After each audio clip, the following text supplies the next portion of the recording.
मैंने आज तक किसी भी मुसलमान को गाली नहीं दी, लेकिन अगर वो मैं हिंदुत्व की बात करते हैं और नहीं देते तो मत दे।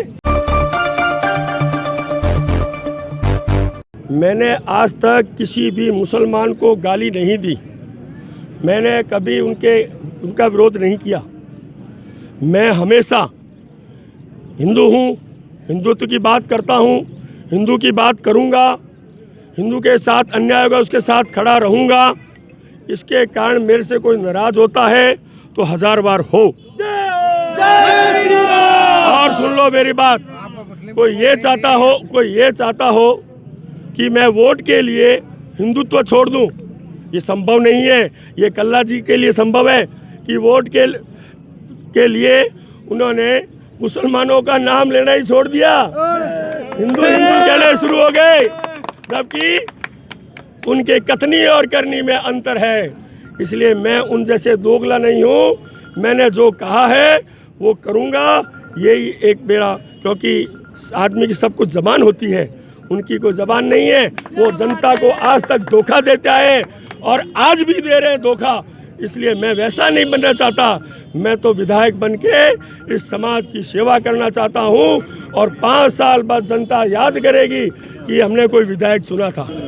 बीकानेर और बीकानेर की जनता की जितनी भी समस्या है उसको हल करने का मैं प्रयास करूंगा, इसके लिए संकल्पित हूँ। बहुत लंबी समस्या है, मैं प्रत्येक समस्या करूंगा ना। जैसे रेलवे फाटक से ले लो, शिक्षा के विभाग में शिक्षा की ले लो, हेल्थ की ले लो, बहुत समस्या है, सड़क की ले लो, ठीक है ना, बहुत समस्याएं। अब मैं समस्याएं गिनाऊंगा तो बहुत लंबा हो जाएगा आपका, इसलिए समस्या वो अगर बड़े रहता होते तो संभाग में तो करते, वो तो हर गली गली में घूम रहे वो, जबकि मैं तो आसपास की विधानसभा में जाके आया मिलने के लिए। तो अब आप ही ये तय कर लो कि वो कितने बड़ा नेता है। हाँ, ये बात मैं आपको बताना चाहता हूँ, वो पिछले जितने भी चुनाव लड़े कभी उन्होंने हिंदू और सनातन अपने को नहीं कहा। जब मेरा नाम आया सामने तो वो 43 साल बाद कट्टर हिंदू सनातन बने। मैं भारतीय जनता पार्टी के जिन्होंने मेरा निर्णय किया है, मैं उनको धन्यवाद देता हूँ कि 43 साल बाद मैंने एक बीकानेर में कट्टर हिंदू एक सनातनी बना दिया है। कल्ला जी से मैं कहता हूँ कि वो एक इंच भी जेठानंद के कब्जे की बता दे।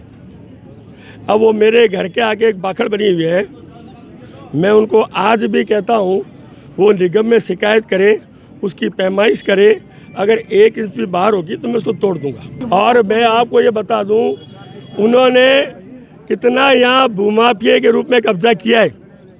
मैं भी मुक्ता प्रसाद में गया था तो उन्होंने कहा है कोई सुंदर बिहार नाम की कॉलोनी, वहाँ मकान बने हुए गरीबों के, उन्होंने बाहुबल के आधार पर उन्होंने इस सरकार का दुरुपयोग करते हुए उस ज़मीन पे कब्जा कर लिया है। और भी कई ऐसी ज़मीनें हैं जो उनके परिवार वालों ने उस पर कब्जा किया है।